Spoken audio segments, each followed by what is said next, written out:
أشرف الأنبياء والمرسلين نبينا محمد وعلى آله وصحبه والتابعين ومن تبعهم بإحسان إلى يوم الدين. قال الله جل وعلا: يا أيها الذين آمنوا اتقوا الله حق تقاته ولا تموتن إلا وأنتم مسلمون. أما بعد، إخوة الإيمان rahimani wa rahimakumullah. Alhamdulillah, segala puji bagi Allah Subhanahu wa taala, Ar-Rahman, Ar-Rahim, Zat yang Maha Pengasih, Zat yang Maha Penyayang. Allah Subhanahu wa taala yang memuliakan kita dengan Islam, memuliakan kita dengan tauhid, dengan sunnah Nabi sallallahu alaihi wasallam. Alhamdulillah, kita pada kesempatan malam hari ini melanjutkan kajian sirah kita, sirah Nabi kita Muhammad bin Abdullah sallallahu alaihi wa ala alihi wa sahbihi wasallam, dalam rangka untuk semakin mensyukuri nikmat Islam dan iman yang Allah anugerahkan, dan juga memupuk rasa cinta kita kepada Nabi kita Muhammad sallallahu alaihi wasallam, rasa cinta yang jika terus tumbuh di dalam hati seorang muslim dan mukmin, maka akan memberikan kebaikan bagi setiap muslim dan mukmin yang semakin cinta kepada beliau sallallahu alaihi wasallam, akan memberikan kemaslahatan baginya dunia dan akhirat. Ikhwatal iman rahimani wa rahimakumullah. Di kesempatan ini insyaallah kita akan membahas tentang keutamaan dan kedudukan para sahabat muhajirin. Di samping kita akan melihat bagaimana pengorbanan dan perjuangan mereka di dalam hijrah bersama Rasulullah sallallahu alaihi wa ala alihi wa sahbihi wasallam. Ikhwatal iman rahimani wa rahimakumullah. Berbicara tentang hijrah yang sebagai permulaan dari sejarah besar, yang dengan hijrah ini berbaliklah menjadi titik balik sejarah kekelaman kehidupan umat manusia, terutama kaum muslimin. Ketika sebelum hijrah, segala perbuatan orang-orang musyrikin, Quraisy, dan kaum orang-orang yang kafir yang ada di muka bumi pada saat itu, mereka seakan-akan sedang mengebiri dan bahkan membunuh peradaban kehidupan manusia. Namun dengan hijrahnya Rasulullah sallallahu alaihi wasallam, seperti bunga yang mekar, akan lahirnya peradaban baru yang menyinari seluruh peradaban yang ada di muka bumi. Dan kita melihat bagaimana para muhajirin, mereka meninggalkan negeri mereka, meninggalkan rumah mereka, harta mereka, tanah air mereka. Mereka hijrah dengan mengharapkan ridha Allah subhanahu wa ta'ala, di jalan Allah subhanahu wa ta'ala. Oleh karena itulah maka para muhajirin adalah kaum muslimin yang terbaik, yang paling tinggi derajatnya, yang paling besar pahalanya. Allah subhanahu wa ta'ala berfirman tentang mereka di dalam surat Al-Hasyr ayat 8. Lil-fuqara'il muhajirin alladhina ukhriju min diyarihim wa amwalihim yabtaghuna fadlan minallahi wa ridwanan wa yansuruna Allah wa rasulah ulaika humus sadiqun. Untuk orang-orang fakir dari kalangan muhajirin yang mereka terusir dari negeri-negeri mereka, dari rumah-rumah mereka dan harta mereka.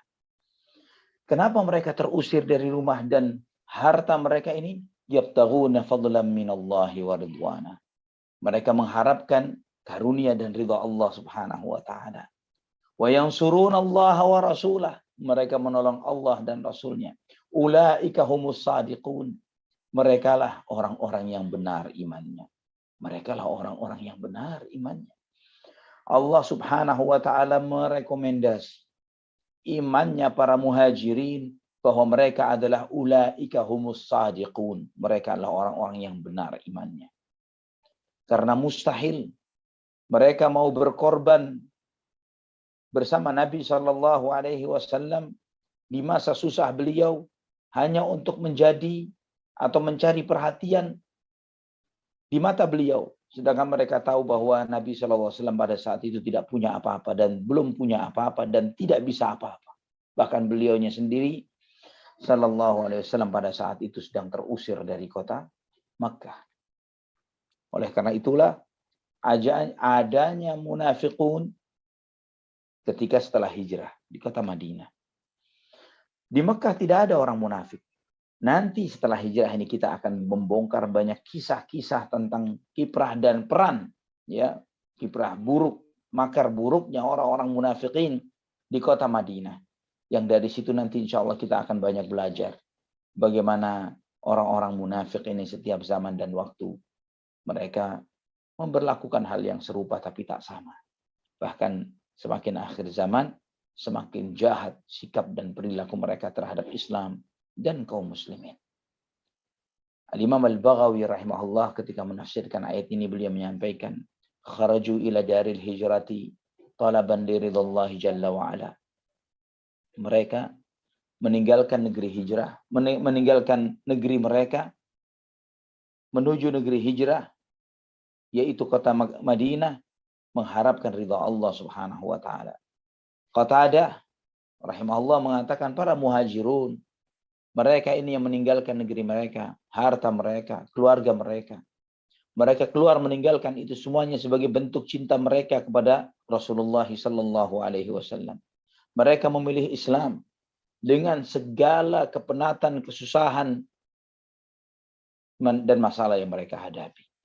Sehingga disebutkan kata Qatadah rahimahullah, berapa banyak di antara mereka yang mengganjal perutnya dengan batu karena lapar.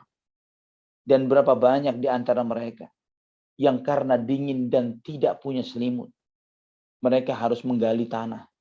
Dan mereka menutup diri mereka dengan tanah sebagai ganti untuk selimut mereka. Ya Allah, ini para muhajirun. Mereka tinggalkan semuanya untuk mengharapkan ridha Allah Subhanahu wa taala. Kita ikhwatal iman rahimani wa rahimakumullah. Kita telah mendapatkan Islam itu dengan gratisan, tanpa perjuangan.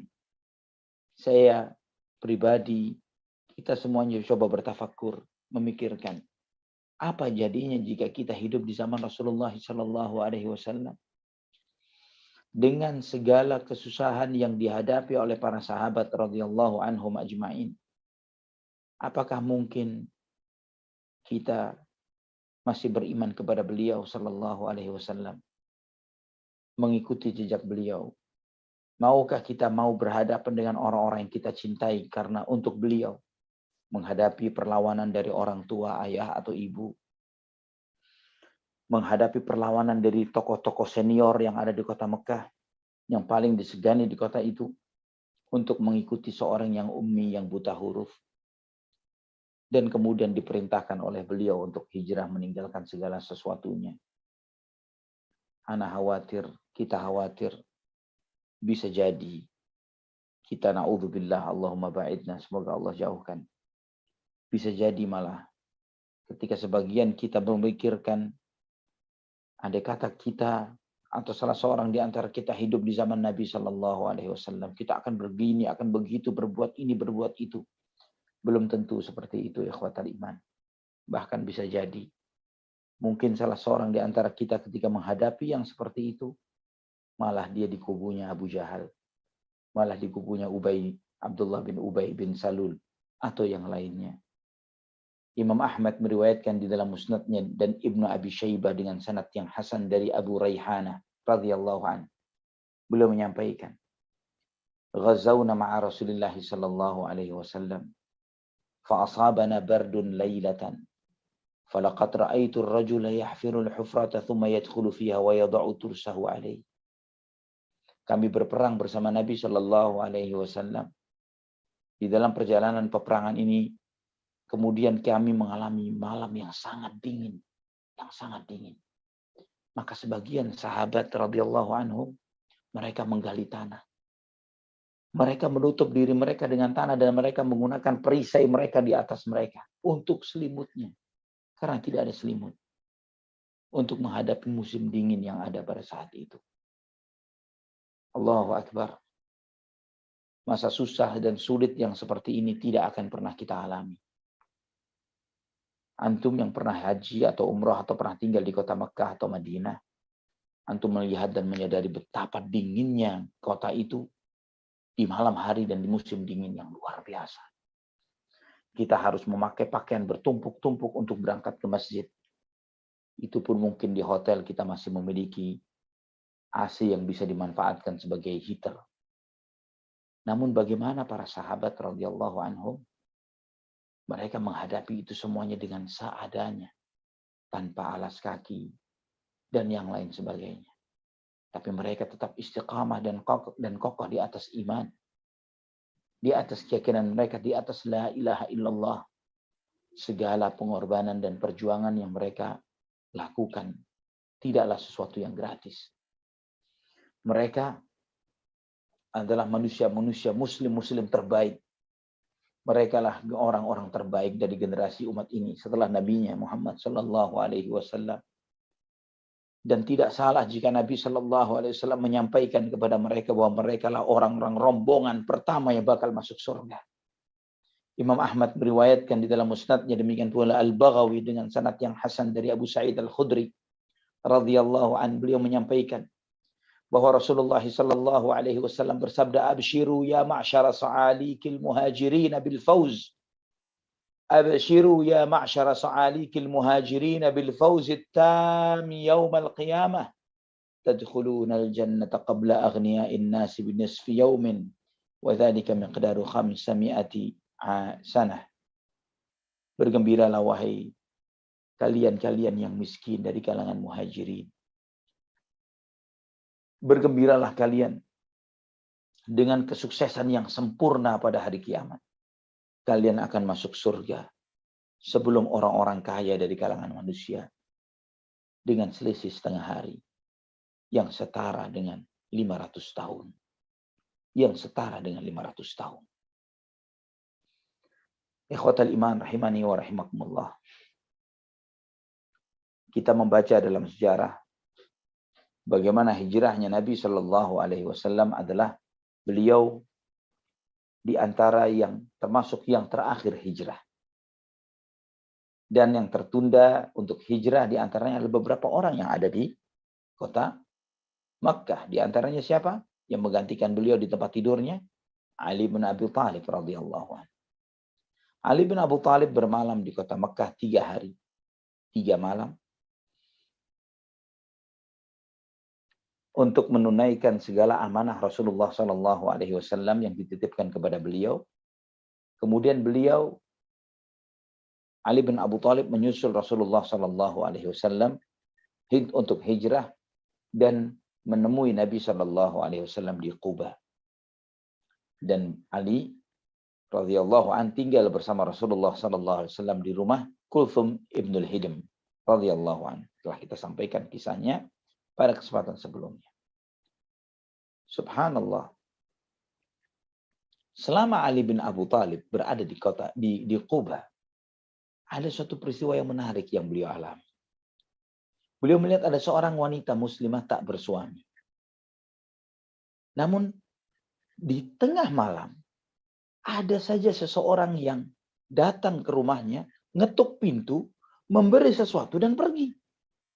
Mengetuk pintunya, wanita ini membuka pintu, menerima sesuatu dari laki-laki tersebut, dan kemudian dia pergi. Maka Ali heran, berapa malam dia melihat yang seperti itu. Maka dia merasa bimbang, ini pasti perempuan gak benar. Laki-laki itu laki-laki gak benar, itu pasti. Maka didatangi oleh Ali bin Abi Thalib. Ya amatallah, man hadzal rajul alladhi yadribu alayki babaki kulla layla, fatakhrujina ilaihi fayu'tiyaki syai'an la adri ma hu wa anti imra'atun muslimatun la zawja lak. Wahai hamba Allah, siapa laki-laki yang tiap malam mengetuk pintu rumahmu dan kamu keluar menemuinya dan dia memberikan sesuatu kepadamu, saya tidak tahu apa yang dia berikan, sedangkan kau seorang wanita muslimah tak bersuami. Subhanallah ikhwatal iman. Inilah semangat para sahabat dalam hijrah. Belum tuntas, masih di Kuba, belum lanjut ke kota Madinah. Belum masuk ke kota Madinah, masih di situ. Tapi ghairah untuk amar ma'ruf dan nahi munkar tidak pernah putus di antara mereka. Itulah yang menunjukkan kepada kita keutamaan, kemuliaan dari keutamaan dan kemuliaan mereka. Maka wanita itu mengatakan, hadza Sahal bin Hunayf bin Wahib radhiyallahu anhu. Sahal bin Hunayf Al-Ausi Al-Ansari, dari suku Aus, dari suku Ansar, termasuk sabiqin yang ikut perang Badar, termasuk yang bersama Rasulullah sallallahu alaihi wasallam ketika pasukan kaum muslimin kocar-kacir dalam peristiwa perang Uhud, dan berkomitmen mati bersama Nabi sallallahu alaihi wasallam pada saat itu. Dan juga ikut bersama Nabi SAW dalam peristiwa perang Khandaq, dan ikut dalam semua peperangan bersama Rasulullah sallallahu alaihi wasallam, Sahal bin Hunayf radhiyallahu anhu. Kemudian Ali bin Abu Thalib menunjuknya sebagai gubernur di masa Ali nantinya di Basrah setelah peristiwa perang Jamal, karena dia ikut perang Siffin bersama Ali bin Abu Thalib. Beliau meninggal di Kufah tahun 38 Hijriah, dan di antara yang ikut menyolatinya adalah Ali ibn Abi Thalib radhiyallahu taala anhu. Maka wanita itu mengatakan, Sahal bin Hunayf bin Wahab, dia tahu bahwa aku tidak memiliki siapapun di rumah. Tidak ada seseorang yang membantuku. Maka ketika sore hari menjelang malam, dia selalu mencari berhala-berhala penduduk kota Madinah yang masih punya berhala. Dicuri, dirusak, dihancurkan, dan dia membawa kepadaku potongan-potongan berhala yang terbuat dari kayu ini, dan dia mengatakan kepadaku, ihtatibi bihadza, jadikan ini sebagai kayu bakar. Itu Ali bin Abu Thalib radhiyallahu anhu menceritakan kisah ini setelah wafatnya Sahal bin Hunayf radhiyallahu anhu di Kufah bersama beliau. Ikhwatal iman rahimani wa rahimakumullah. Karena masih ketika Nabi SAW hijrah ke kota Madinah, sebagian masyarakat Madinah ini masih punya berhala-berhala tertentu, yang pada saat itu dengan hijrahnya Nabi dan Nabi SAW menyampaikan tentang tauhid dan lain sebagainya, maka mereka banyak di antara mereka yang datang dengan berhala-berhala itu dan mereka hancurkan di hadapan Rasulullah sallallahu alaihi wa ala alihi wasallam. Ikhwatal iman rahimani wa rahimakumullah. Di antara yang hijrah menyusul Nabi sallallahu alaihi wasallam adalah Suhaib Ar-Rumi radhiyallahu anhu. Ketika Suhaib bin Sinan Ar-Rumi radhiyallahu anhu ingin hijrah dari Makkah ke Madinah, sebagian orang-orang Quraisy menghadangnya dan mengatakan, wahai Suhaib, kamu perantau. Dikatakan Ar-Rumi karena dia merantau dari Romawi, kemudian stay dan tinggal di kota Makkah. Kamu perantau, kamu datang ke kota Makkah miskin, kemudian ketika kamu tinggal bersama kami, kamu kaya. Kamu memiliki banyak harta. Kamu sampai kepada kehormatan yang setelah kamu miliki ini. Setelah itu kamu akan pergi meninggalkan kota Makkah dengan hartamu dan semua yang kamu miliki. Nggak boleh, Suhaib. Jangan seperti itu. Tidak bisa. Ya, Suhaib ini perantauan. Dan dia kemudian membuka usaha dan bisnis di kota Makkah. Ekspor import lah bahasa sekarang. Sehingga dia memiliki kecukupan harta. Maka Suhaib pun bertanya, bagaimana jika harta yang saya miliki kalian ambil semuanya, tapi saya pergi, saya hijrah? Maka mereka pun mengatakan boleh. Maka kata Suhaib, baik, saya akan tunjukkan kepada kalian hartaku, dan kalian ambil itu, saya akan pergi. Dalam riwayat yang lain disebutkan bahwa Suhaib berkata, jika saya berikan semua simpanan emas yang saya miliki, kalian akan lepaskan aku? Kalian akan memenuhi janjimu? Mereka mengatakan iya. Maka aku pun pulang bersama mereka ke kota Mekah. Kemudian dia menunjukkan di mana dia menyimpan emasnya. Beberapa kantong emas yang dia simpan di bawah pintu rumahnya. Ya. Jadi ketika pintu itu dibuka, di situ dia Suhaib menggali sebuah lubang yang di situ beliau menyimpan emas-emasnya. Beliau mengatakan ini semua emas saya. Maka setelah diserahkan emas-emasnya, Suhaib pun berangkat menyusul Nabi SAW. Waktu itu Nabi SAW masih di Quba, belum hijrah belum pindah dari Kuba ke Madinah. Ketika aku menyusul beliau, kata Suhaib, aku menemui beliau sallallahu alaihi wasallam di Quba. Ketika melihatku, Nabi sallallahu alaihi wasallam bersabda, "Ya Aba Yahya, rabihal bai', ya Aba Yahya, rabihal bai', ya Aba Yahya, rabihal bai'." Wahai Abu Yahya, daganganmu beruntung. Wahai Abu Yahya, daganganmu beruntung. Wahai Abu Yahya, daganganmu beruntung. Kata Suhaib, "Ya Rasulullah, tidak ada orang berangkat sebelum aku. Aku setelah memberikan hartaku, aku bergegas pergi dan aku tidak pakai berhenti. Maka tidak ada yang bisa memberitahu kepadamu melainkan Jibril alaihissalam." Dan terkait tentang beliau ini, turunlah firman Allah di dalam surat Al-Baqarah ayat 207. "Wa minan nasi man yashri nafsahu ibtigha'a mardatillah. Wallahu ra'ufun bil ibad." Di antara manusia ada yang membeli jiwanya untuk mengharapkan ridha Allah Subhanahu wa taala. Dan Allah Maha Pengasih terhadap hamba-hambanya. Allah Maha Pengasih terhadap hamba-hambanya. Ditebus oleh Suhaib dengan seluruh hartanya, dengan emas-emasnya, agar bisa menyusul Rasulullah sallallahu alaihi wasallam. Siapa di antara kita bisa memiliki pengorbanan seperti Suhaib Ar-Rumi, yang mungkin sebagian antum, sebagian kita baru mendengar namanya sekarang. Radhiyallahu anhu wa arda. Kita belum membicarakan tentang pengorbanan Abu Bakar, Umar, Uthman, Ali, orang-orang terbaik dari generasi sahabat. Suhaib Ar-Rumi radhiyallahu anhu dengan mengorbankan semua hartanya untuk hijrah bersama Rasulullah sallallahu alaihi wasallam. Kita saat ini diminta hal-hal yang sederhana. Menjalankan sholat 5 waktu, sholat berjamaah, menghidupkan beberapa sunnah yang tanpa beban bahkan.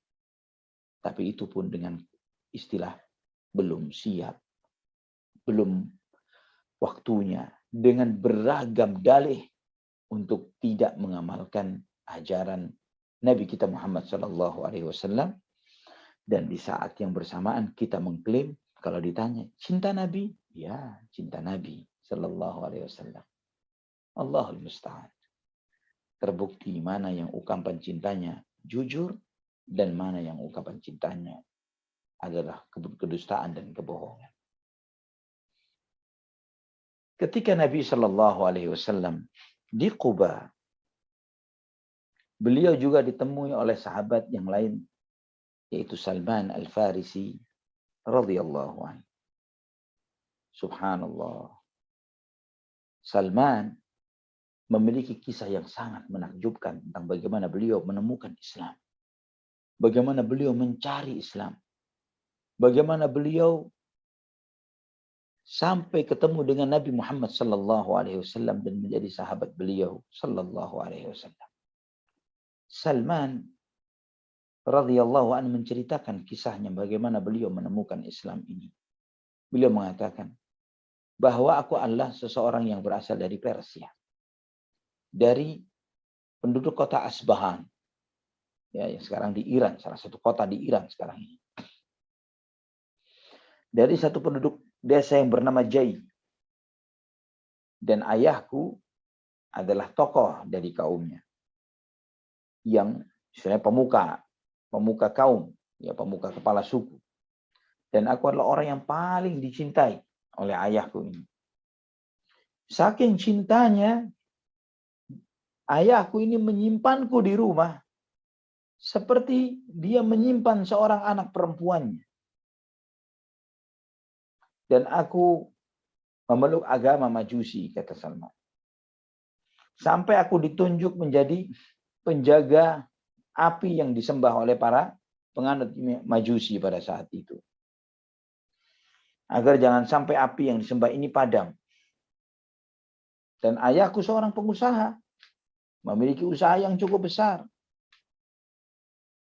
Suatu hari, ketika ayahku sedang mengawasi bangunan yang sedang dikembangkannya, sedang dibangunnya, ayahku berpesan kepadaku, "Wahai anakku, saya ada urusan untuk mengawasi bangunan yang hampir finish, ini hampir selesai hari ini.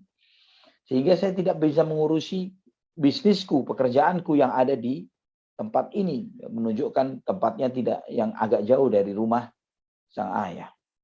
Maka pergilah kamu, jagalah kamu, duduklah di posisiku di pekerjaan itu, dan kemudian aku mengurusi bangunan yang sedang aku awasi ini. Maka aku pun pergi sesuai dengan perintah ayahku. Di dalam perjalanan, kata Salman, aku melewati gereja orang Kristen, orang Nasara. Aku mendengar suara mereka, doa-doa mereka, dan aku tidak tahu tentang agama orang-orang, agama manusia. Saya tidak tahu apapun tentang itu. Karena aku dipingit oleh ayahku. Ketika aku melewati mereka, mendengar suara mereka, aku pun masuk ke gereja itu. Aku perhatikan bagaimana apa yang mereka perbuat. Dan ketika aku melihat ibadah mereka, aku kagum dengan apa yang mereka lakukan. Dan aku ingin seperti mereka. Sambil aku mengatakan dalam hati, ini lebih baik daripada agama yang aku anut saat ini. Maka aku pun tidak mau kemana-mana. Aku diam di sana sampai matahari terbenam. Dan aku tidak ke tempat pekerjaan ayahku. Kemudian aku menemui salah seorang di antara mereka. Aku bertanya, agama ini agama apa? Dari mana asalnya? Maka dia katakan bahwa agama ini berasal dari negeri Syam. Dari Syam. Syam itu sekarang adalah di antaranya Palestina.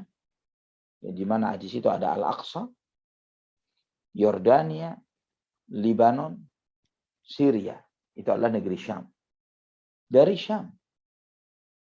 Maka aku pulang setelah menemui mereka ini. Dan ayahku gelisah mencari-cariku. Dia mengutus orang untuk mencari kemana anak yang disayanginya ini. Setelah aku menemuinya, ayahku pun bertanya, wahai anakku, dari mana kamu? Bukankah aku berpesan kepadamu untuk ke tempat pekerjaan ayah? Maka aku pun menjawab, iya wahai ayahku. Aku melewati sekelompok orang yang beribadah di gereja. Dan aku kagum dengan apa yang mereka lakukan dengan agama mereka ini. Maka aku pun menetap bersama mereka sampai matahari terbenam. Maka ayahku pun menjawab, wahai anakku, tidak ada agama yang lebih baik ketimbang agamamu dan agama nenek moyangmu. Itu lebih baik daripada agama apapun yang ada. Maka aku jawab, tidak wahai ayah. Agama mereka lebih baik dari agama kita. Maka aku pun diancam. Sampai aku pun diikat kakiku. Dan aku dipingit kembali. Maka aku pun mencari jalan, kata Salman. Kepada orang-orang Kristen tersebut, orang-orang Nasrani itu. Aku sampaikan kepada mereka, jika ada rombongan dari negeri Syam, pedagang-pedagang Syam, dari kalian, dari kalangan orang-orang Nasrani, kabarin saya, tolong kabarin saya. Maka tidak lama datanglah rombongan pedagang dari negeri Syam, orang pedagang-pedagang Nasrani. Maka saya pun mendapatkan info-info akan hal itu. Aku pun berkata, nanti jika mereka selesai dengan urusannya dan mau balik ke negeri mereka, kabarin saya ya. Saya akan cari jalan untuk pergi meninggalkan tempat ini untuk mengikuti mereka. Maka ketika mereka hampir selesai dari urusan mereka di Asbahan, mereka pun mengabarkan hal ini kepada Salman. Maka aku berupaya untuk lepas dari besi yang mengikat kakiku, rantai besi yang mengikat kakiku ini. Aku pun pergi bersama mereka sampai ke negeri Syam. Kemudian ketika sampai di negeri Syam, aku pun bertanya, siapakah penganut yang terbaik yang menganut agama ini? Siapa penganut agama yang terbaik yang menganut agama ini? Maka disampaikan, ya ada beberapa uskup yang menjadi pemimpin di gereja. Dia orang-orang yang terbaik di sini. Maka aku pun mendatangi gereja, menemui sang uskup ini. Aku sampaikan kepada sang uskup bahwa aku minat dengan agamamu. Dan aku ingin tinggal bersamamu, melayanimu di gerejamu ini. Aku belajar darimu, belajar ibadah bersamamu. Maka sang uskup pun mengatakan, boleh, silahkan. Kamu tinggal di sini bersama aku. Dan Salman mengatakan, tapi sayang, uskup ini bukan orang baik. Orang jahat, orang buruk. Dia sering menganjurkan untuk sedekah, berinfak, menganjurkan para pengikutnya.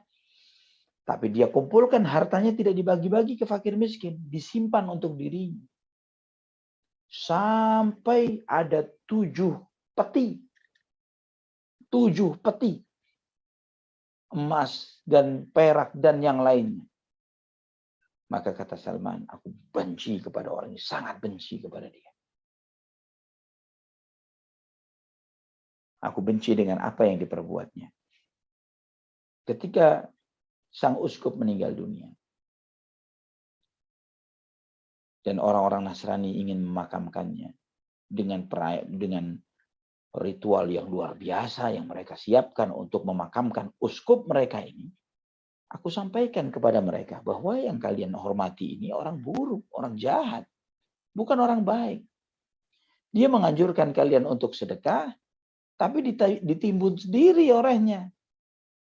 Ya, ketika kalian mengambil sedekah ini, memberikan sedekah, dia tidak membagikannya kepada fakir miskin, disimpan oleh dia. Maka mereka pun bertanya, kamu tahu apa? Bagaimana kamu bisa menuduhnya? Maka aku pun mengatakan, saya bisa tunjukkan di mana dia menyimpan harta-harta itu. Maka aku pun menunjukkan kepada mereka tempatnya di mana sang uskup menyimpan 7 peti emas perak itu tadi. Dikeluarkanlah dengan penuh emas dan perak 7 peti tersebut. Ketika mereka melihatnya, mereka mengatakan kami tidak akan memakamkan sang uskup ini tadi. Bahkan mereka menyalibnya dan melemparinya dengan batu. Melempari jasadnya dengan batu. Ini pelajaran bagi kita bahwa ilmu itu diamalkan. Dan setiap manusia akan mengutuk orang yang mengerti tapi mengkhianati ilmunya. Orang yang paham dan khianat dengan pemahaman. Bukan berdalih mengajak orang sedekah, tapi menimbun kekayaan untuk dirinya. Mendapatkan maslahat untuk dirinya. Ini pengkhianatan. Ini pengkhianatan. Jika dia menyadari bahwa misalnya dia mendirikan suatu yayasan, organisasi, atau pesantren dari dana umat, maka jangan sampai dia mengklaim ini atas nama pribadinya, keluarganya. Ini milik umat, wakaf umat, harta umat. Dan sayangnya, yang serupa dengan sang uskup, juga kita dapati pada sebagian kaum muslimin. Lil asaf. Ikhwatal iman rahimani wa rahimakumullah. Setelah meninggalnya sang uskup yang pertama ini, maka diangkatlah uskup baru.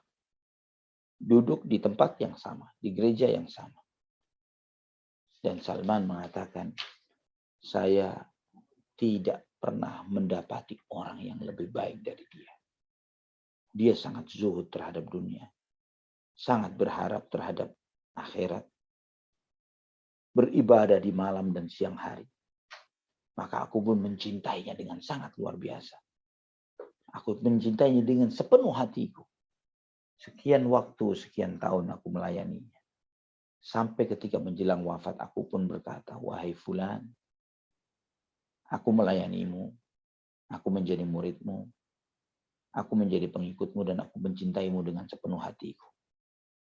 Yang tidak pernah aku mencintai seseorang sebelummu seperti aku mencintaimu.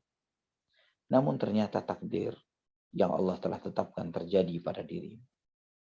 Setelah ini, kepada siapa engkau berpesan agar aku bisa belajar kepada orang tersebut? Maka sang uskup pun yang ini mengatakan, wahai anakku, di hari ini, di masa ini saya tidak mengetahui orang baik.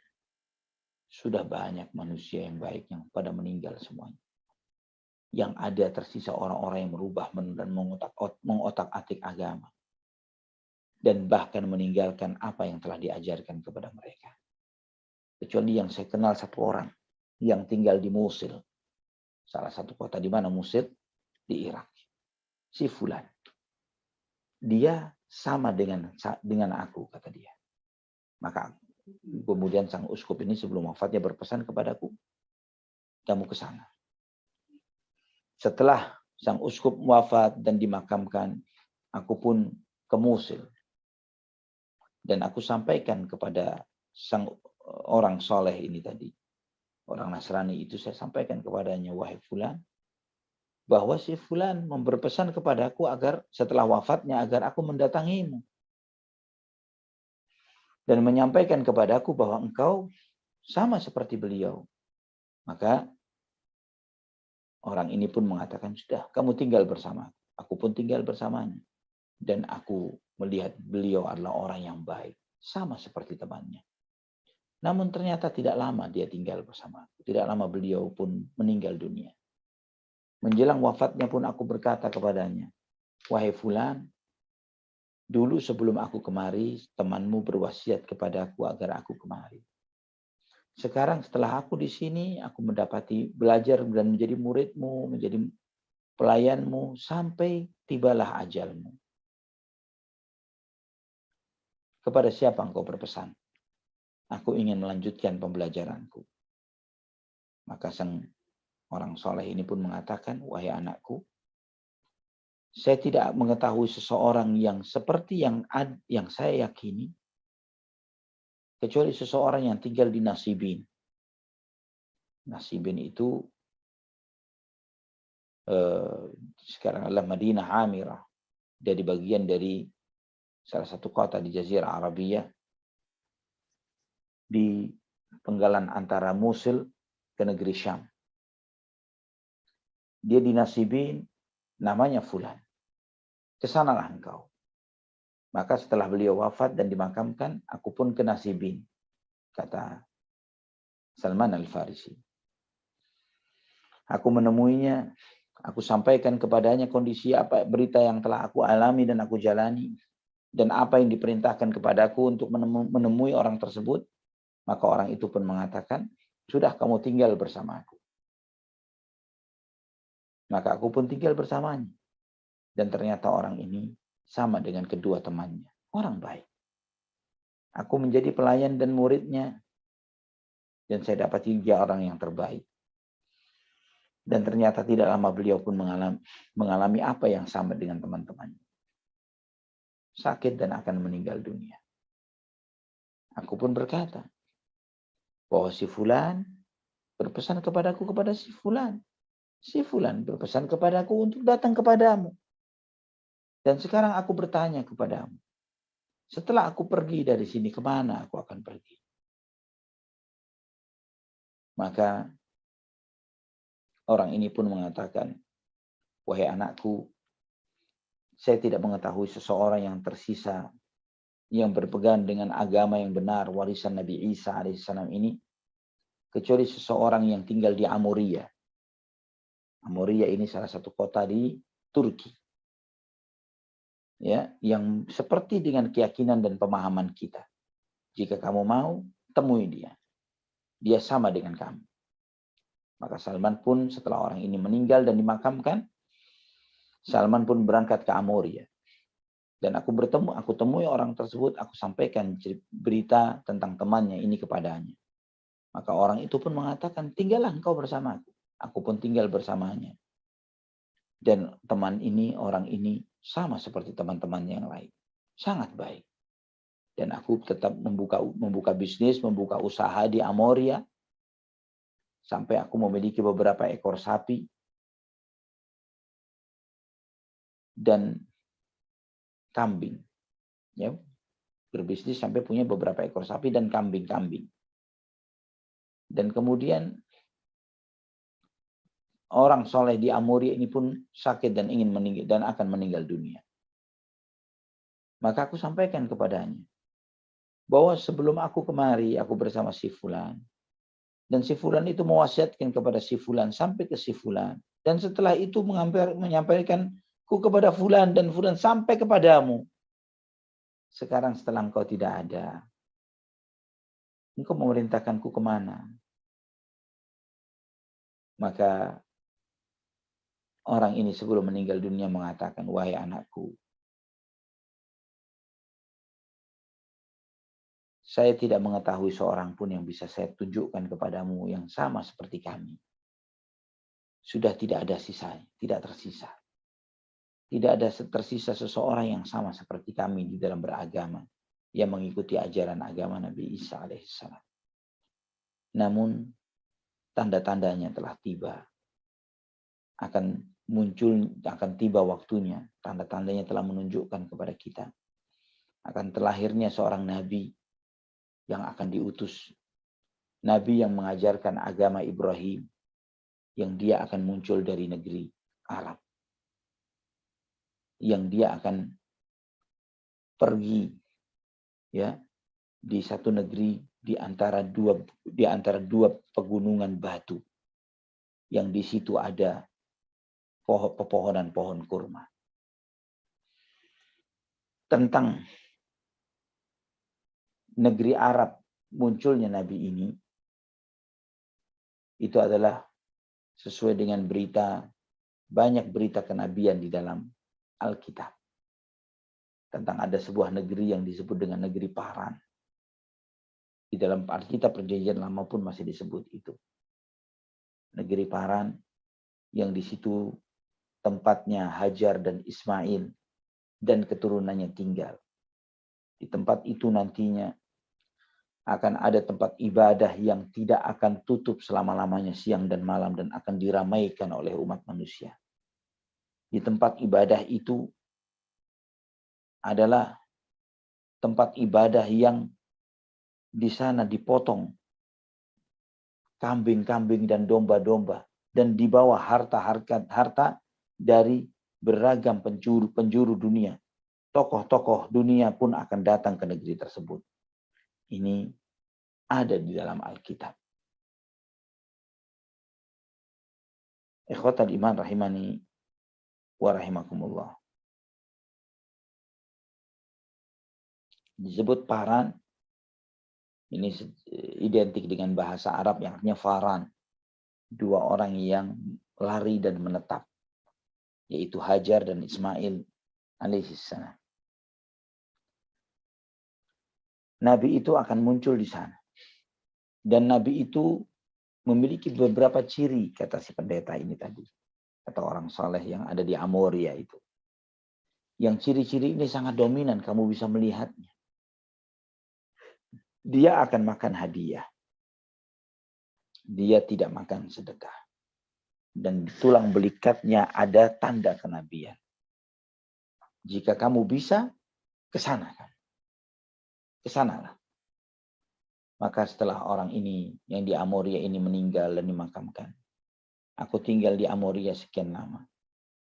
Sampai aku bertemu dengan salah seorang dari Bani Kalb sebagai pedagang. Dan aku meminta kepadanya, mau tidak kamu mengantarkanku ke tanah Arab? Dan sebagai kompensasinya semua sapi dan kambing-kambingku ini sebagai upahnya. Lihat bagaimana pengorbanan Salman Al-Farisi di dalam mencari kebenaran. Dia tahu nilainya hidup di kehidupan dunia. Bahwa kehidupan dunia bukan untuk menimbun harta. Dia cari kebenaran ke sana dan kemari. Terus dia jalani.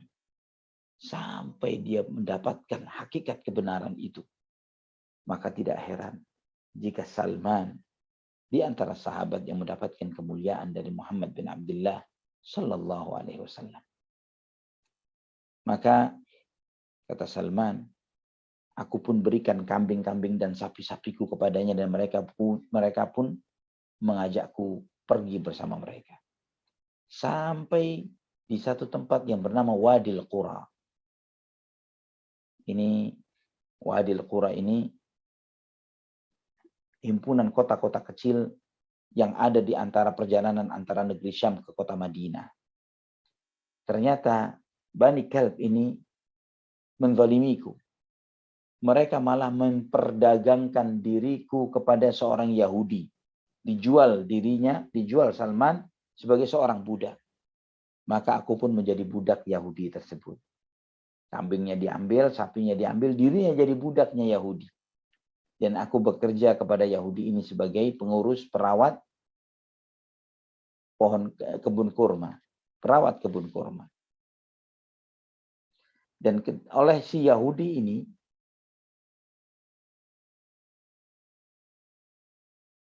ketika aku dibawa oleh si Yahudi ini ke kebun kurmanya, aku berharap semoga inilah negeri yang disebut oleh pendeta di Amoria itu. Dan aku tidak yakin, tapi aku tidak yakin benar tidak tempatnya ini. Ketika aku dalam pekerjaan ini, datanglah salah seorang sepupunya dari kota Madinah, dari Bani Quraidah, ya, dari Bani Quraidah di kota Madinah, dan aku dibeli dari orang Yahudi itu, kemudian aku dibawa ke kota Madinah. Ketika di dalam perjalanan aku melihat bagaimana pegunungan bebatuan yang penuh dengan pohon kurma dan sebagainya, aku yakin inilah kota yang dimaksud. Inilah kota yang di sana akan muncul Nabi terakhir Muhammad sallallahu alaihi wasallam. Beliau belum tahu namanya. Aku tinggal di sana sampai Nabi SAW diutus di kota Mekah. Aku tetap tinggal di kota Madinah dan aku belum dengar cerita apapun tentang beliau. Tidak pernah dengar sedikit pun karena kesibukan beliau sebagai seorang budak. Sampai Nabi SAW hijrah ke Madinah. Ketika sampai di Madinah, pada saat itu kata beliau, aku sedang merawat pohon kurma di atas pohon. Tuanku ada di bawah pohon. Ya, tuanku di bawah sedang mengurusi beberapa pekerjaannya. Ketika tuanku sedang duduk ini, datanglah keponakannya. Datanglah sepupunya. Datang dan berdiri di hadapannya dengan mengatakan, Qatalallahu Bani Qailah. Qatalallahu Bani Qailah. Terlaknat Bani Qailah. Bani Qailah ini adalah Aus dan Khazraj. Karena Qailah itu ibunya mereka. Ya, Qailah binti Kahil bin Uzrah. Ini adalah neneknya mereka. Terlaknatlah Bani Qailah. Mereka sekarang lagi kumpul di Kuba. Lagi kumpul di Kuba. Yang kata mereka sedang mengerumuni salah seorang yang baru datang dari kota Mekah. Dan mereka mengatakan bahwa orang itu adalah Nabi. Ini dialog itu terjadi di bawah pohon kurma. Salman lagi merawat pohon kurma itu. Aku mendengar apa yang diucapkan oleh orang tersebut, bergetar diriku di atas pohon ini. Dan aku khawatir sampai aku mengira aku akan menjatuhi Tuhan. Maka aku bergegas turun dari pohon kurma. Aku temuin pemuda itu. Sepupu dari tuanku ini. Aku bertanya, apa yang kamu ucapkan? Apa yang kamu ucapkan? Apa yang kamu ucapkan?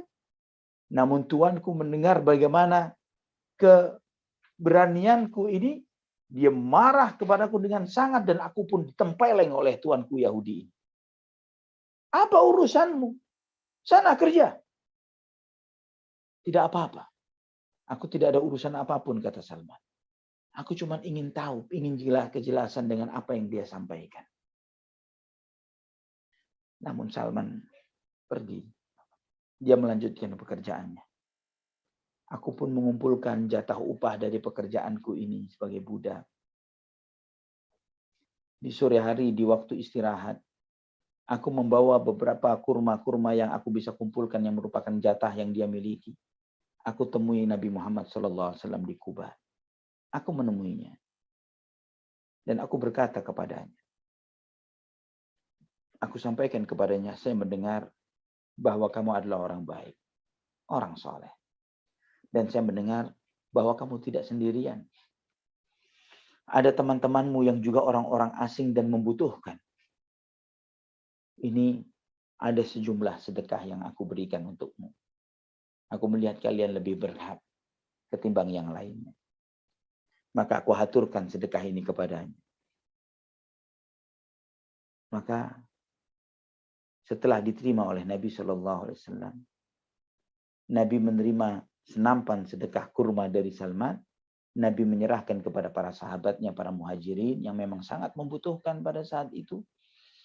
Nabi bersabda, kulu, makanlah kalian. Dan beliau diam. Sedikit pun tidak menjulurkan tangannya ke sedekah tersebut. Maka aku berkata dalam hatiku, kata Salman, satu tanda. Ini satu tanda. Kemudian selang beberapa hari aku kumpulkan lagi jatahku. Dan itu pada saat itu Nabi sudah pindah ke kota Madinah. Dari Kuba sudah pindah ke kota Madinah. Aku menghampiri beliau. Aku pun mengatakan, aku melihat waktu itu aku membawa sedekah dan kamu sama sekali tidak menyentuhnya. Ini hadiah. Ini hadiah. Aku hadiahkan kepadamu sebagai penghormatanku kepadamu. Maka Nabi Shallallahu Alaihi Wasallam pun menerima hadiah tersebut. Beliau ambil sebagian kurmanya, beliau makan. Dan beliau bagikan kepada para sahabat yang lainnya. Dan para sahabat yang lainnya pun makan bersama beliau. Shallallahu Alaihi Wasallam. Ciri yang kedua. Kemudian suatu hari. Aku menemui beliau. Ketika itu beliau di Baqi'ul Gharqad. Tempat pemakaman penduduk kota Madinah. Beliau sedang mengantarkan jenazah salah seorang temannya. Beliau bagian atasnya ini menggunakan semacam syal yang dilipat oleh Nabi Shallallahu Alaihi Wasallam, menutupi belikat dan punggung beliau Shallallahu Alaihi Wasallam. Aku pun mengucapkan salam kepada Nabi Muhammad Shallallahu Alaihi Wasallam. Dan kemudian aku pun dari mengucapkan salam, aku berputar melihat punggung Nabi. Untuk melihat apakah dia punya tanda kenabian seperti yang disampaikan oleh temanku atau tidak. Ketika Nabi melirikku, melihatku bahwa aku membelakanginya, Nabi SAW menyadari apa yang dia cari. Nabi SAW menyadari apa yang dicari oleh Salman. Maka Nabi SAW pun membuka syalnya. Aku pun melihat tanda kenabian itu di belikat Rasulullah SAW. Maka Salman memeluk punggung Nabi SAW. Memeluk punggung Nabi, menciuminya sambil menangis. Kemudian Nabi SAW berkata, tahawwal, menghadap kepadaku wahai Salman. Maka aku pun menghadap kepada beliau Sallallahu Alaihi Wasallam.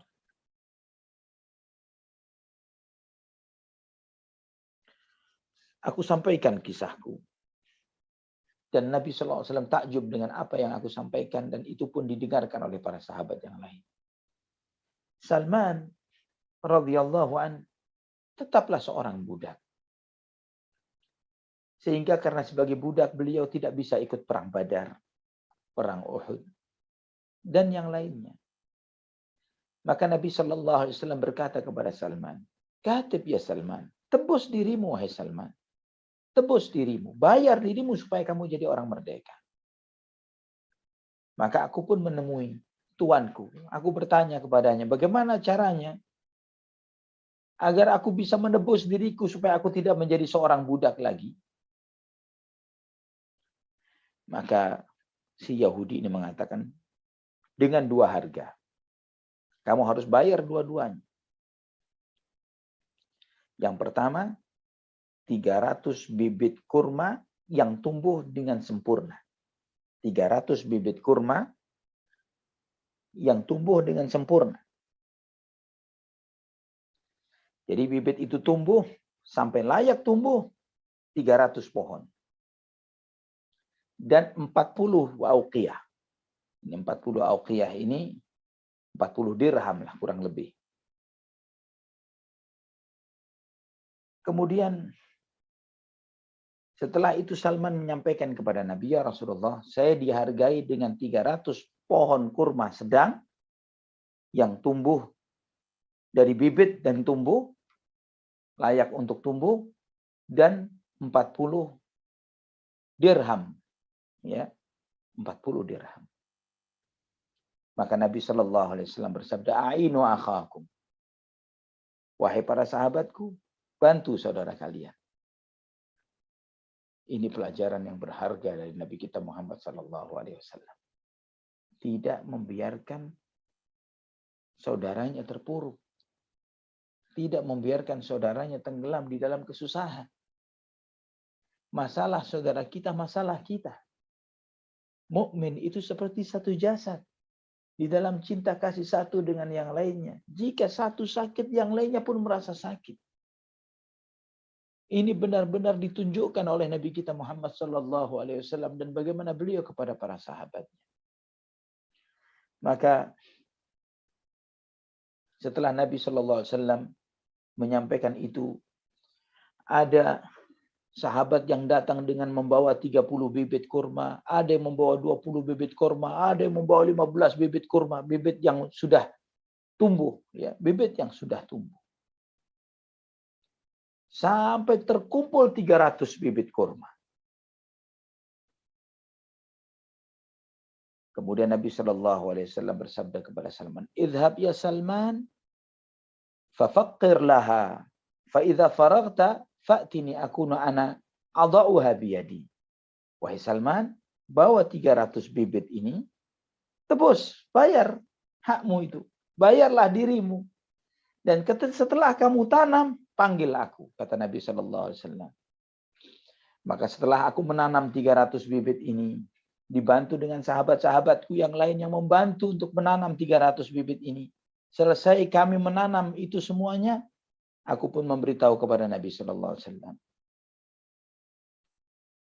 Maka setelah Nabi SAW menemui kebun itu yang sudah terisi dengan 300 bibit ini, Nabi SAW menyentuhkan tangannya kepada 300 bibit kurma itu. Fawalladhi nafsu Salman biyadihi ma matan minha wadiyatun wahidah. Demi Allah yang jiwa Salman berada di tangannya, tidak ada satupun bibit yang mati dari 300 bibit itu. Maka aku tebus sebagian hartaku dengan, sebagian diriku dengan pohon kurma tersebut. Tersisa harta 40 dirham tadi. 40 dirham. Sekali waktu Nabi Shallallahu Alaihi Wasallam pulang dari salah satu jihad dengan membawa ghanimah, harta rampasan emas, rampasan perang, berubah satu emas sebesar telur ayam. Emas sebesar telur ayam. Nabi SAW bertanya, "Ma fa'alal farisiyul mukatab?" Bagaimana keadaan saudara kita yang dari Persia yang menebus dirinya? Aku pun dipanggil. Dan Nabi SAW bersabda kepada-ku, "Khudh hadhihi fa'addiha biha ma 'alaika ya Salman." Ambil emas ini wahai Salman, bayar dirimu. Tebus, kamu merdeka. Kemudian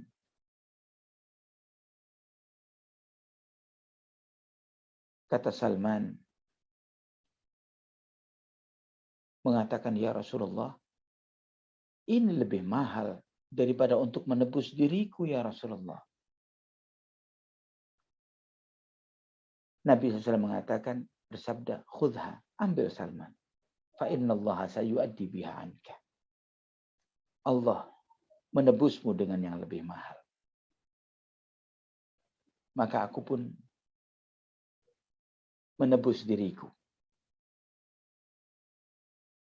Aku merdeka. Dan aku berjihad bersama Rasulullah SAW. Perang Khandaq. Dan tidak ada satupun peristiwa peperangan yang lainnya yang terlewatkan dariku. Kisah ini, ikhwatal iman, disebutkan dalam banyak riwayat kitab-kitab hadis. Dalam Musnad Imam Ahmad, Ibnu Hibban dalam sahihnya, Al-Hakim dalam Mustadraknya, Ad-Daru Al-Tahawi dalam Mushkilul Athar, Ibnu Ishaq dan sirahnya dengan semua dengan sanad yang hasan. Juga bagaimana Salman menebus dirinya juga disebutkan dalam Sahih Bukhari oleh Imam Bukhari.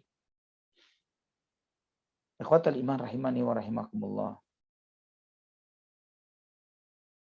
Salman berpindah-pindah dari satu tuan ke tuan yang lainnya, lebih dari belasan tuan. Sebagaimana diriwayatkan dalam Sahih Bukhari. ketika turun firman Allah dalam surat Al-Jumu'ah ayat 3. Kami, kata para sahabat, Abu Hurairah menyampaikan, kami duduk bersama Nabi SAW tatkala itu turunlah firman Allah, wa akharina minhum lamma yalhaqu bihim.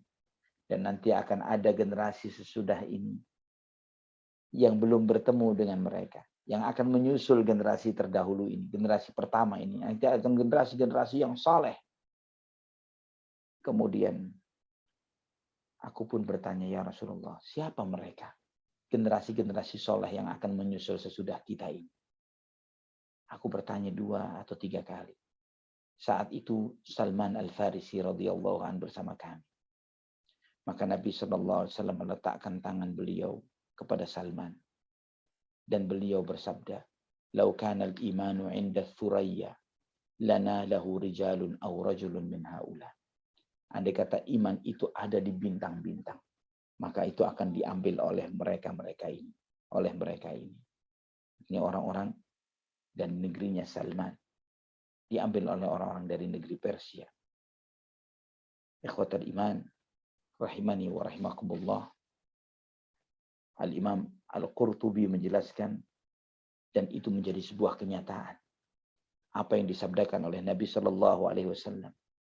Karena berapa banyak penduduk negeri Persia yang sangat terkenal sebagai para hufaz, para imam, para tokoh, yang mereka ini adalah pengumpul-pengumpul hadis dan yang dimuliakan. Dan ana melihat sebelum mengisi kajian ini, ana mencoba browsing mencari siapa imam-imam, ulama-ulama Ahlus Sunnah dari Persia, tidak kurang dari 300 imam. Ahlus Sunnah wal Jamaah. Bukan seperti Persia yang sekarang yang dikuasai oleh orang Syiah, yang mereka ini merampok negerinya Ahlus Sunnah wal Jamaah, yang pada hakikatnya itu negerinya Ahlus Sunnah. Banyak imam-imam besar yang terlahir dari negeri Persia, dari negerinya Ahlus Sunnah wal Jamaah, negerinya kaum muslimin. Ikhwatal iman rahimani wa rahimakumullah. Nabi SAW berada di Quba kurang lebih 14 hari.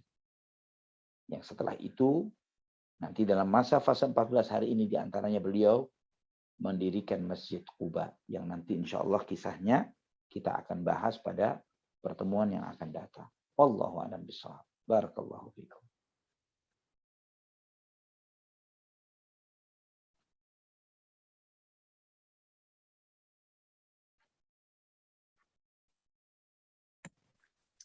Taib, alhamdulillah, wa barakallahu fiik ya Ustadi. Alhamdulillah kita semuanya sudah mendengarkan bagaimana kisah muhajirin, khususnya Salman Al-Farisi yang berkorban ya, dari mulai budak, kemudian juga menginfakkan hasil kurmanya, hasil pekerjaannya yakni kurma, untuk melanjutkan atau meneruskan perjuangan dakwah Nabi Shallallahu Alaihi Wasallam. Masya Allah, ini pengorbanan yang sangat luar biasa sekali di tengah himpitan akidah dan tentu saja himpitan-himpitan lainnya, antara ingin masuk Islam tapi juga takut dengan majikannya. Tapi Masya Allah, Salman Al-Farisi tekadnya bulat hingga menjadi seorang muslim yang sangat baik sekali, Masya Allah.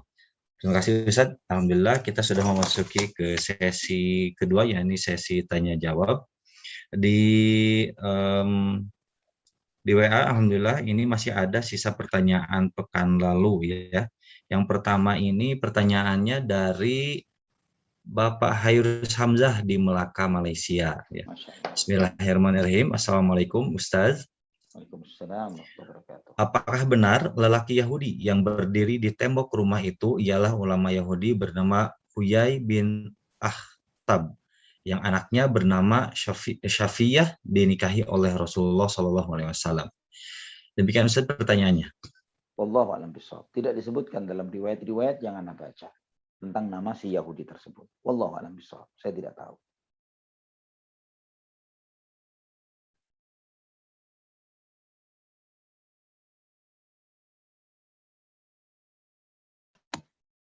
Baik, pertanyaan kembali masih di WA. Yang pertama, Assalamualaikum warahmatullahi wabarakatuh.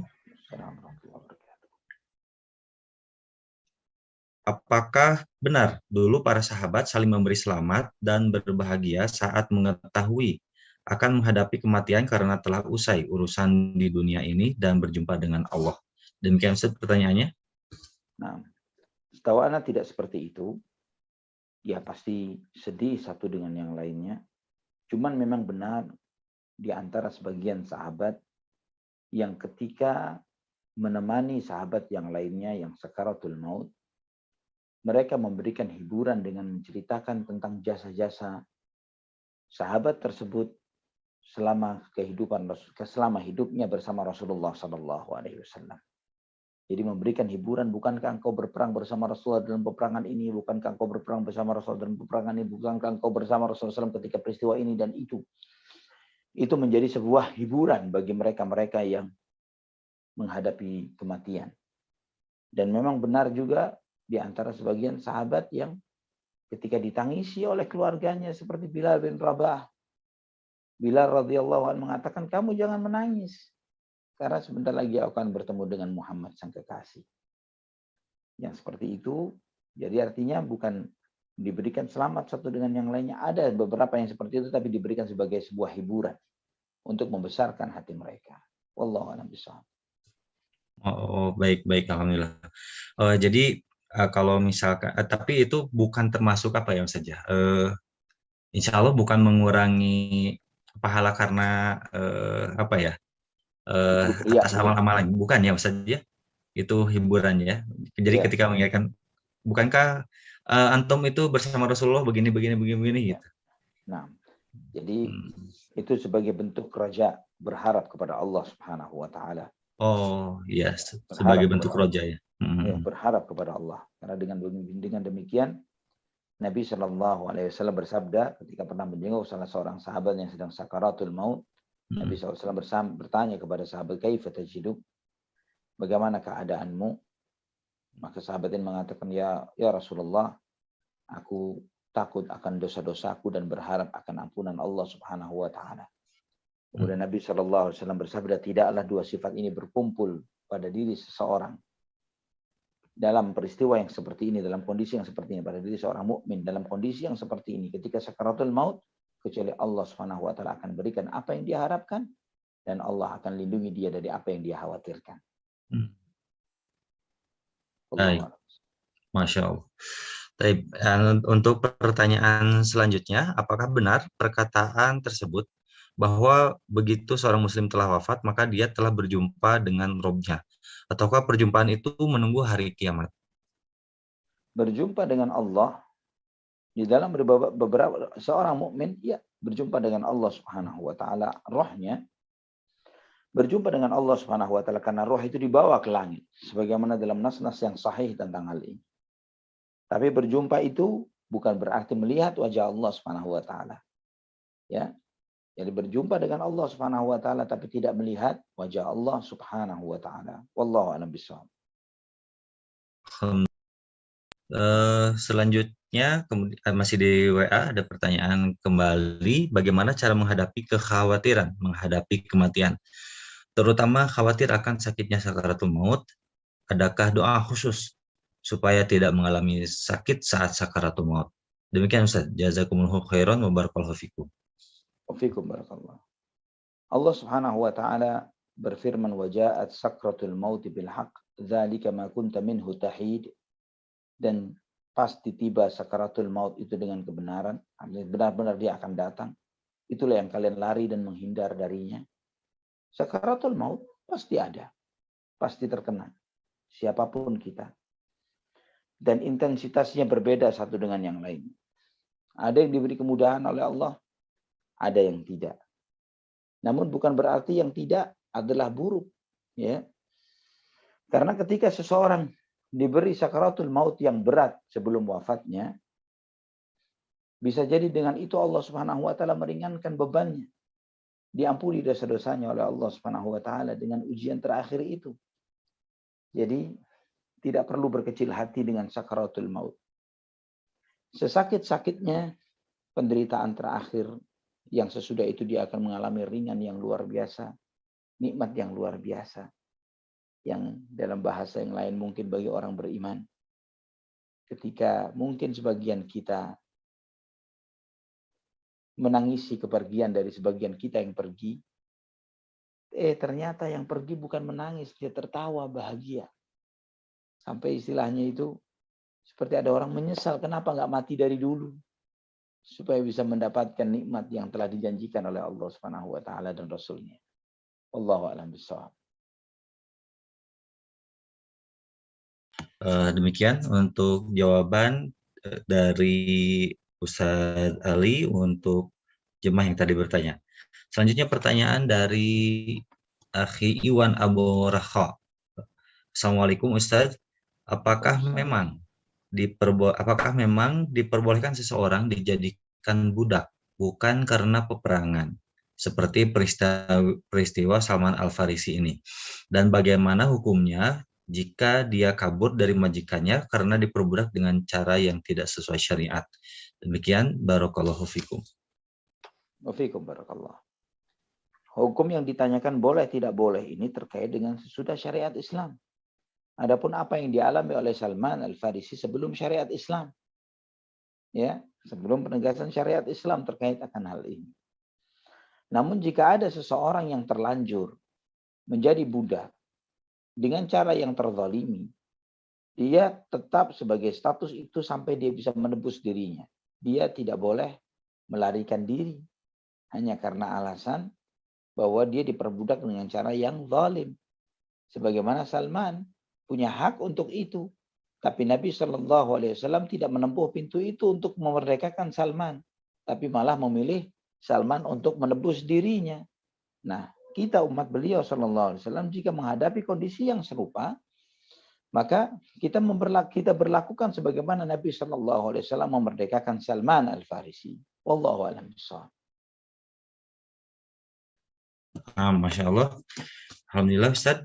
Selanjutnya bagi jamaah yang ingin bertanya melalui interaktif, langsung disilahkan.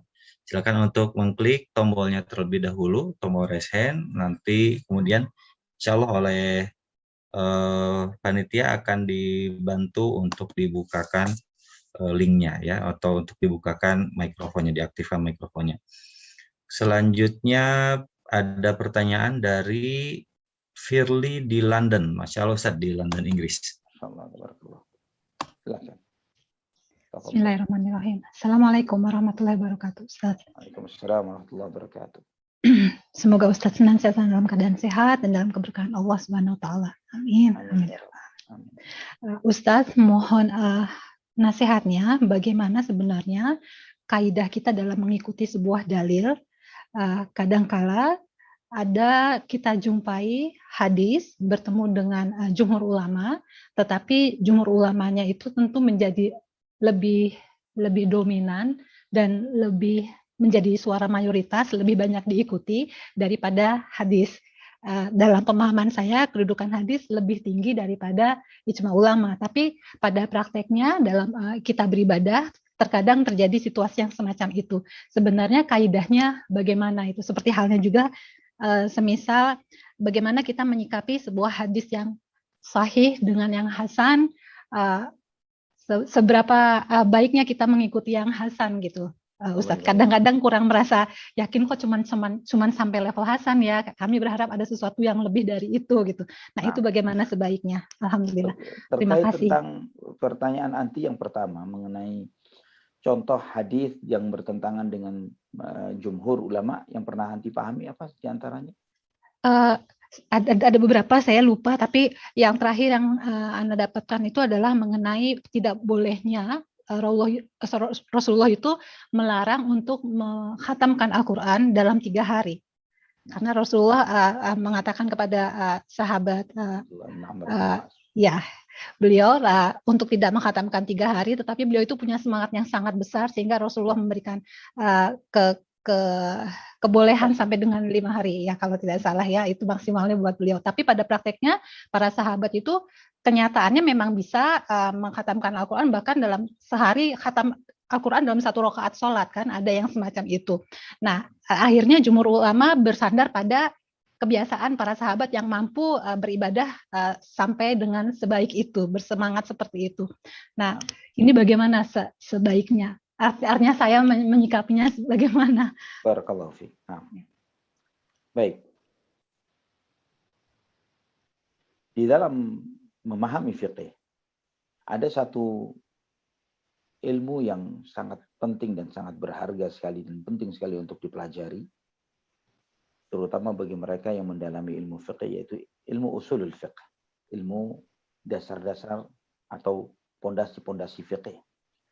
Yang di dalam ilmu usulul fiqh ini dipahami tentang bagaimana apa yang menjadi landasan dalil, yang mana yang merupakan dalil dan mana yang bukan, dan bagaimana memahami pendalilan yang sahih dan mana memahami pendalilan yang tidak sahih.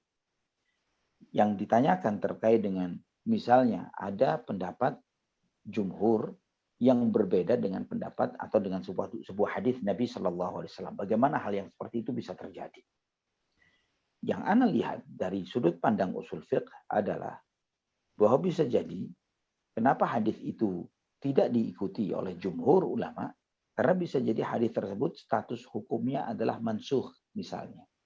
Mansuh itu nilai hukumnya, hadisnya sahih, tapi nilai hukumnya sudah dihapus oleh Nabi Shallallahu Alaihi Wasallam. Ya, mansuh. Sebagai salah satu faktornya adalah itu. Dari mana mereka mengetahuinya? Dari runtutan peristiwa penurunan turunnya syariat. Ya, sebagai contoh misalnya ayat Al-Quran yang berfirman, wala taqrabus salata wa antum sukara hatta ta'lamu ma taqulun. Janganlah kamu mendekati tempat sholat, atau janganlah engkau melakukan sholat ketika kamu dalam kondisi mabuk sampai kamu memahami apa yang kamu ucapkan. Ayatnya ada di dalam Al-Quran yang berdasarkan eksplisit dari ayat tersebut menunjukkan bahwa mabuk itu masih dibolehkan, tapi asal jangan di waktu sholat. Namun ayat ini dimansuh dengan innamal khamru wal maisir wal ansab wal azlamu rijsun min amali syaitani fajtanibuhu. Ini sekedar contohnya. Jadi ana hakul yakin ketika jumhur misalnya, apalagi disampaikan jumhur ulama, mayoritas ulama sampai menyelisih sebuah riwayat hadis Nabi Shallallahu Alaihi Wasallam, bukan karena kesengajaan mereka untuk menyelisih hadis-hadis Nabi Shallallahu Alaihi Wasallam tersebut, tapi karena mereka memiliki suatu pemahaman dari hadis tersebut. Mereka memahami apakah hadis itu mansuh misalnya, ataukah hadis itu tidak sampai pada derajat sahih misalnya, atau beberapa faktor yang lainnya sebagaimana dijelaskan dalam kaidah-kaidah fikih. Kemudian misalnya faktor-faktor ini tidak ada. Misalnya anggap saja tidak ada. Ternyata bukan mansuh. Ternyata bukan dhaif, sahih. Bagaimana, dan ternyata bertentangan dengan jumhur. Bagaimana sikap kita? Sikap kita adalah mengedepankan hadis Nabi Shallallahu Alaihi Wasallam, bukan pendapat jumhur. Hadis Nabi SAW bukan jumhur. Karena Allah Subhanahu Wa Taala sendiri yang menegaskan fa in tanaza'tum fi syai'in farudduhu ila Allahi war Rasul. In kuntum tu'minuna billahi wal yawmil akhir dzalika khairu wa ahsanu ta'wila. Jika kamu berselisih tentang suatu permasalahan, maka kembalikanlah kepada Allah dan Rasul. Ini penegasannya. Jadi bukan kembali kepada jumhur, tapi kembali kepada sabda Rasulullah Sallallahu Alaihi Wasallam. Jika memang dalam kondisi yang ihtimalat, kemungkinan yang terdapat dalam riwayat tersebut tidak terjadi. Ya. Adapun contoh yang anti sampaikan terkait dengan apa yang disampaikan Nabi SAW kepada Abdullah bin Amr bin Al-As radhiyallahu anhuma, dengan praktek sebagian ulama termasuk sahabat dan tabi'in dan seterusnya, sebetulnya tidak bertentangan sama sekali. Karena sebagai contoh misalnya, ada sebagian seperti Imam Syafi'i rahimahullah, di bulan Ramadan beliau menghatamkan Al-Quran setiap harinya 2 kali. Iya. Ya, itu sebagai contohnya. Seakan-akan bertentangan dengan sabda Nabi SAW tadi yang la yafqah man yaktum aqal min thalathin. Tidak akan memahami orang yang menghatamkan Quran kurang dari 3 hari. Namun ini tidak bertentangan. Kenapa? Karena Al-Imam Ibnu Rajab rahimahullah menjelaskan bahwa di dalam kondisi-kondisi tertentu, ketika seseorang berada di waktu yang utama atau di tempat yang utama. Waktu yang utama seperti apa? Bulan Ramadan misalnya. Tempat yang utama ketika kita sedang haji atau umrah di Mekah atau Madinah. Di dalam kondisi-kondisi ini, membolehkan seseorang apa yang tidak boleh di luar itu dalam konteks ibadah. Ya, membolehkan bagi seseorang untuk melakukan hal tertentu untuk mencari keberkahan dari waktu atau keberkahan dari tempat yang memang dia tidak biasa menjalani waktu atau ada di tempat tersebut. Jadi itu yang dijelaskan oleh Al-Imam Ibnu Rajab rahimahullah terkait dengan praktik sebagian para fuqaha, para ulama yang mereka contohnya adalah tadi yang anti sampaikan, yaitu menghatamkan Quran lebih singkat atau lebih ringkas dari 3 hari. Adapun derajat sahih maupun hasan, hadis hasan ini bagian dari hadis sahih. Hadis hasan ini, istilah hasan ini dipopulerkan pertama kali oleh Al-Imam At-Tirmidzi rahimahullah, murid Imam Bukhari. Al-Imam At-Tirmidzi murid Imam Bukhari. Kenapa disebut hasan? Artinya hasan itu baik dan bagian dari hadis sahih, namun tidak sampai pada derajat sahih. Tidak sampai pada derajat sahih. Dan ini diantara bentuk para fuqaha, para ulama ahlul hadis menyelamatkan banyak hadis yang divonis dhaif, padahal pada hakikatnya belum sampai kepada derajat dhaif. Maka contohnya Imam Ahmad Ibnu Hanbal rahimahullah, beliau pernah berpendapat, kami mengentengkan untuk meriwayatkan hadis-hadis dhaif dalam fadilah-fadilah amal, keutamaan-keutamaan amal. Tapi kami bersikap tegas terhadap hadis-hadis terkait tentang halal dan haram. Apa maksudnya? Maksud dari mengentengkan untuk meriwayatkan hadis-hadis dhaif dalam fadilah-fadilah amal dijelaskan oleh para ulama, di antaranya Al-Hafidz Ibnu Katsir dan Al-Ba'ithul Hafiz, di antaranya yang mensyarahnya yaitu Syekh Ahmad Muhammad Syakir. Yang dimaksud hadis dhaif oleh Imam Ahmad Ibnu Hanbal bukanlah hadis dhaif, tapi hadis hasan. Bukan hadis dhaif, tapi hadis hasan. Dan hadis hasan bagian dari hadis sahih yang bisa diamalkan dan yufidul ilm. Jadi sesuatu yang bisa dijadikan sebagai rujukan ilmu untuk kita beramal. Wallahu a'lam bishawab.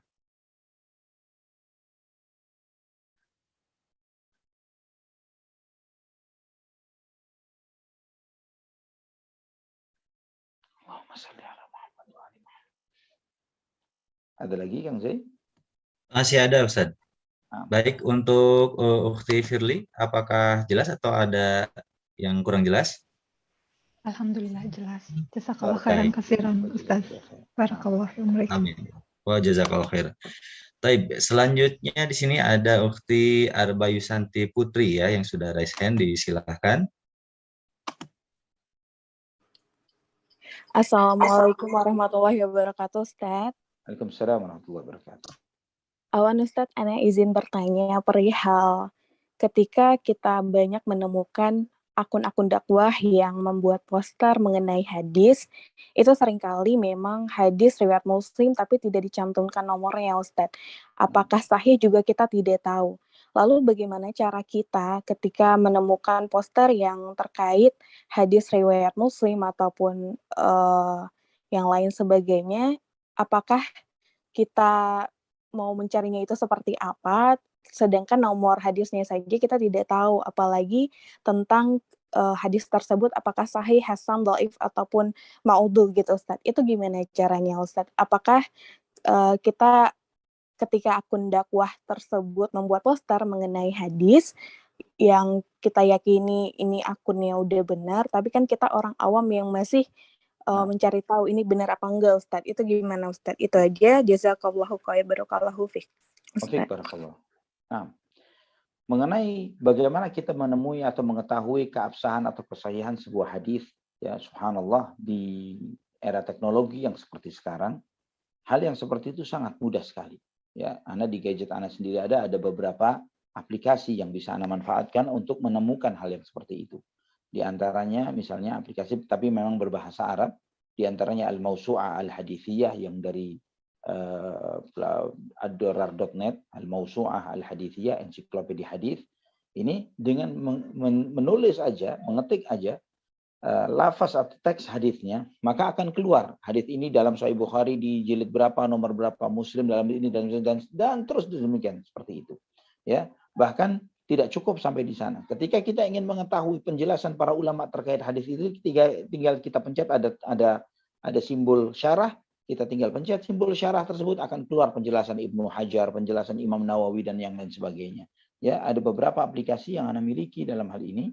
Di antaranya Al-Bahith Al-Hadithi, ya Al-Bahith Al-Hadithi dan Al-Mawsu'ah Al-Hadithiyah. Ini berbahasa Arab. Dan juga dalam konteks tafsir pun ana juga ada yang seperti itu. Bahkan Al-Mawsu'ah Al-Fiqhiyah Al-Kuwaitiyah itu edisi Arabnya kalau tidak salah, kalau dicetak 50 atau 60 jilid kalau tidak salah ya. Itu pun sudah ada dalam bentuk aplikasi. Ya, juga ada juga Mawsu'ah ensiklopedi tafsir maudhu'i. Bagaimana kita memahami tafsir tematik terhadap ayat Al-Qur'an ini. Jadi edisi cetaknya kalau tidak salah tidak kurang dari 36 jilid. Ya, itu pun ada aplikasinya. Nah, ini beberapa hal yang membantu kita dari era teknologi yang seperti sekarang. Ini cara mudahnya. Namun juga ada yang kalau tidak salah ada kumpulan hadis,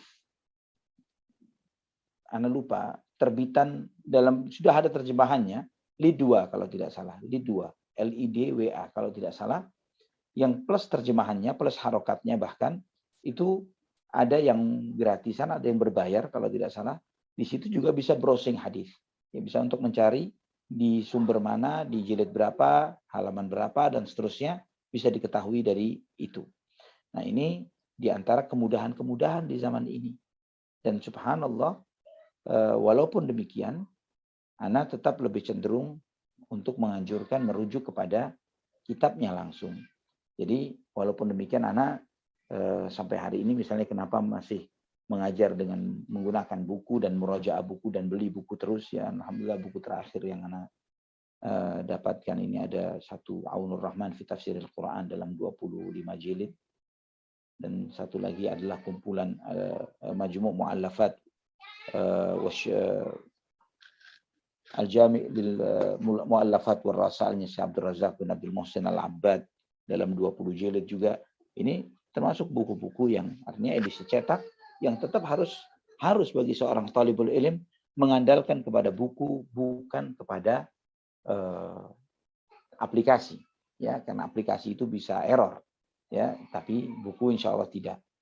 Dan juga jeleknya aplikasi ketika kita mengandalkan kepada hal-hal tersebut akan membuat semangat kita untuk membaca dan talabul ilm semakin rendah dan rendah dan rendah dan rendah dan semakin jauh ya. Tidak dengan ketika kita menikmati membaca buku. Ya, alhamdulillah ini sebagai informasi untuk antum bahwa ini buku kedua yang kita kaji dalam mengkaji sirah Nabi SAW. Dari berapa buku? Dari 4 buku. Ya, yang buku kedua ini 730 halaman. Ya, alhamdulillah 700 halaman sebelumnya telah kita baca bersama. Ya, walaupun ana yang membantu membacakannya untuk antum dan menerjemahkannya. Tapi itu di antara kenikmatan ketika kita diberi kenikmatan oleh Allah, memiliki kehausan untuk belajar menuntut ilmu agama, maka caranya dengan merujuk kepada kitab-kitab seperti Al-Jami' As-Saghir misalnya. Al-Jami' As-Saghir yang ditulis oleh Imam As-Suyuti rahimahullah, itu diurutkan dengan huruf abjad. Ya, kitab Al-Jami' As-Saghir, dan Syekh Al-Albani rahimahullah sudah mengklasifikasinya menjadi sahih dan dhaif. Ya, tinggal mencarinya dalam salah satu dari 2 buku itu. Itu untuk mudahnya. Atau misalnya disebut dalam Sahih Bukhari atau Sahih Muslim atau yang lainnya pun, alhamdulillah sekarang ini kitab-kitab cetakan Bukhari, Muslim, Abu Dawud, Tirmidzi, Nasai, Ibnu Majah, Jami' Tirmidzi dan lain sebagainya, Musnad Imam Ahmad, alhamdulillah yang Anda sebutkan semuanya Anda sudah memilikinya, alhamdulillah, dan juga plus syarahnya semuanya. Alhamdulillah, dan itu selalu diiringi dengan fihris, daftar isi. Ya, daftar isi ini masya Allah, ya masya Allah, daftar isinya itu biasa cukup lengkap sekali. Bahkan tidak sedikit dari beberapa cetakan-cetakan itu 1 jilid khusus untuk daftar isi, untuk memudahkan kita untuk mengakses dari sudut pandang mana kita ingin mencari hadis tersebut. Apakah dari sudut pandang judul babnya, atau dari atrafnya, dari kalimat pertama atau kata pertama dari hadis tersebut, atau dari perawinya, dari sahabat An Abi Hurairah atau siapa, sudah diklasifikasikan dalam sebuah 1 jilid khusus daftar isi.